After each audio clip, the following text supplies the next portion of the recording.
Shri Venkateswara gold తాకట్టులో ఉన్న మీ బంగారాన్ని విడిపించి కొనబడును.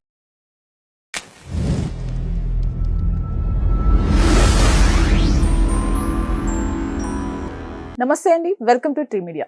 మనతో పాటు ఆర్జే శేఖర్ భాష గారు ఉన్నారు. నమస్తే అండి.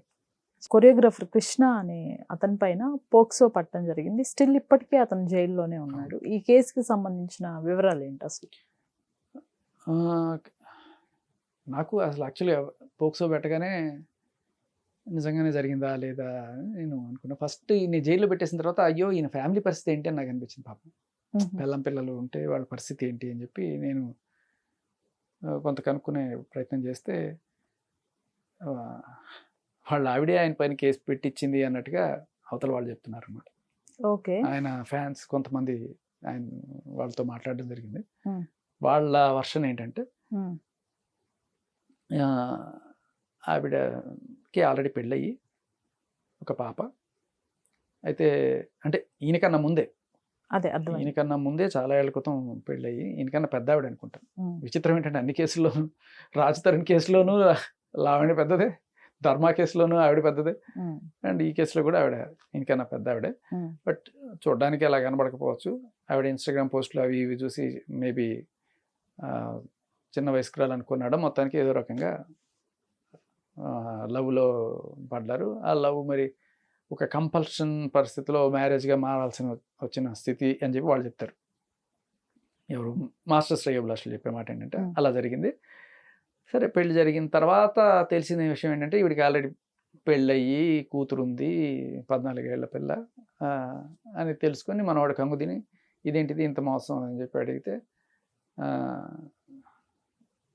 తర్వాత నేను ఇంకా ఉండలేను ఇటువంటివి అని చెప్పి అతను మెల్లగా ఓవర్ పీరియడ్ ఆఫ్ టైం మెల్లగా దూరం అవడానికి ట్రై చేస్తే ఎట్లా ఎక్కడికి వెళ్ళిపోతామని బలవంతంగా అతన్ని ఎట్లయినా తిరిగి రప్పించాలని ఆ కూతురుతోనే పోక్సో కేసు పెట్టించింది అనేది వాళ్ళ వర్షన్. ఓకే, వాళ్ళు చెప్తున్న వర్షన్. సో చిన్నపిల్ల వచ్చి స్టేషన్లో అబద్ధాలు ఎలా చెప్తుందండి? అంత చిన్నపిల్ల.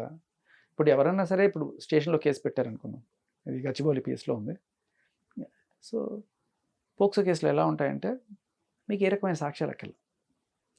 ఆ టైంలో ఆయన ఇంట్లో ఉన్నాడు, ఈ అమ్మాయి అక్కడ ఉంది, ఆ రోజున వీడు నన్ను ఇట్లా ఇట్లా ఇట్లా చేశాడు అని అమ్మాయి చెప్తే, ఆ చిన్నపిల్ల చెప్తే చాలు, that itself is an evidence. అందులో నా అమ్మాయి ఎమోషనల్గా ఏడుస్తూ చెప్పిందంటే ఇంకా వేరే ఎవరైనా సరే, మీరున్నా నేనున్నా, మీరు ఎస్ఐ అనుకోండి, లేకపోతే నేనే ఆ స్టేషన్లో ఎస్ఐ అనుకోండి, ఒక చిన్న పాప వచ్చి ఎలా చెప్తే వీడికి ఏం పోయే కాలం దరిద్రుడు అని చెప్పి మనకి సర్రమని ఎవరికైనా బ్లడ్ బాయ్, లేకపోతే ఈ చిన్న పాపను అలా చేస్తాడా? ఇంత స్టెప్ ఫాదర్ అయితే మాత్రం ఎట్లా అడ్వాంటేజ్ తీసుకుంటాడా? కోపం వస్తుంది ఎవరికైనా. తప్పదు, మన పాపని చిన్న పాపకి న్యాయం చేయాలని ఖచ్చితంగా ఎవరైనా సరే. అండ్ మన చట్టాలు కూడా అలానే ఉన్నాయి, దీనికి పెద్ద సాక్ష్యాలు కూడా ఏం అక్కర్లేదు, వాళ్ళు చెప్పిందే వేదం అన్నట్టుగానే పెట్టండి అంటే. కానీ వీళ్ళు చెప్తున్నది ఏంటంటే మాస్టర్ ఫ్యాన్స్ కొంతమంది శ్రేయోభిలాషులు వీళ్ళిద్దరూ ఇండస్ట్రీలో ఉన్నారు చాలా రోజుల నుంచి, ఎవరు తల్లి కూతురు ఇద్దరు కూడా. కూతుర్ని చైల్డ్ ఆర్టిస్ట్గా ఆవిడ చాలా సినిమాల్లో నటన నేర్పిస్తూ ఉంది. అండ్ ఒకానొక సినిమాలో ఇటువంటి సీనే చేశారట. సో ఆ సినిమాలో ఆ అమ్మాయి వాళ్ళ బాబాయ్ ఎవరో ఆవిడ్ని ఇలా మొలస్ట్ చేసేటువంటి సీన్ ఏదో ఉంటే ఆ అమ్మాయి పరిగెత్తుకుంటూ వచ్చి ఏడ్చుకుంటూ అయ్యో అమ్మ నన్ను ఇట్లా బాబాయ్ చేస్తున్నాడని ఏడుపుతూ తల్లి దగ్గర తన బాధ వెళ్ళగక్కునే సీన్ యాజ్ ఇట్ ఈస్గా సినిమాలో చేసిన సీన్. సో ఆ అమ్మాయికి ఆ ఎక్స్పీరియన్స్ ఉంది కాబట్టి ఆ అమ్మాయితో అదే సీన్ ఇక్కడ రిపీట్ చేయించి ఉండొచ్చు వాళ్ళమ్మ, కాబట్టి అది పోలీసులు గమనించి ఉండకపోవచ్చు. ఎవరికైనా సరే మనం చూసినప్పుడు మీరైనా నేనైనా అలాగే రియాక్ట్ అవుతాం. బట్ ఇది తర్వాత మెల్లగా తెలుస్తుంది.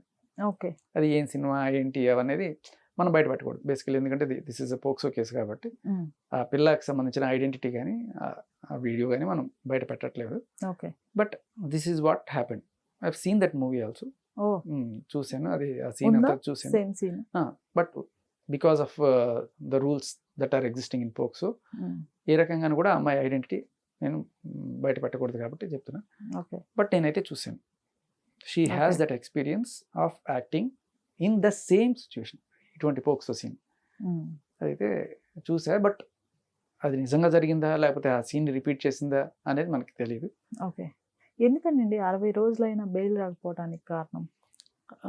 60 అంతే దగ్గర దగ్గర 60 రోజులు అవుతుంది. నిన్నగాక మొన్న కూడా ఒక బెయిల్ రిజెక్ట్ అయింది. సంగారెడ్డి జైల్లో ఉన్నారు. ఈ కోర్టు ఎల్బీ నగర్ పరిధిలో ఉంది.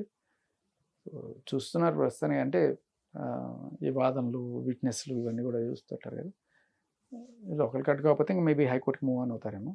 బట్ పోక్సో అనగానే మనం ఏంటంటే బై డిఫాల్ట్ మనం ఒక కుష్టి రోగినో లేకపోతే ఒక ఎయిడ్స్ రోగినో అంటరాని వాళ్ళను చూస్తున్న ఒకప్పట్లో ఎలా చూస్తారు సమాజం, వాడిని వేలేసేయండి అసలు వాడు ఏమున్నా లేకపోయినా వాడిని ఒక రకంగా చూసే సమాజం. ఆ టైప్లో వాడు చేశాడా లేదా అనేది ఏమీ అవసరం లేదు. ఒక కేసు అలా పడింది అంటే ఇంకా వాడు కామందుడు, దరిద్రుడు, చిన్నపిల్లల్ని చేసేవాడు అని చెప్పి మనం ముద్రలు వేసేస్తాం, ఇది చేసేస్తాం. ఏ రకంగా కొంత కూడా తెలుసుకోవడానికి ప్రయత్నించాం. బట్ తెలుసుకుంటే కొన్ని విషయాలు ఇలా ఉన్నప్పుడు సంథింగ్ ఈజ్ ఫిషీ అనే ఒక డౌట్ అయితే ఖచ్చితంగా వస్తుంది. అండ్ పోక్సో కేసెస్లో మనకి రకరకాల సెక్షన్స్ ఉంటాయి తీవ్రతను బట్టి. ఓన్లీ మాటలతో హింసించాడా, లేకపోతే చేతలతో హింసించాడా, లేకపోతే అది ఎంతవరకు వెళ్ళింది టు రేప్ అట్లాంటిది కూడా ఏమైనా జరిగిందా అనే దాన్ని బట్టి ఆ సెక్షన్.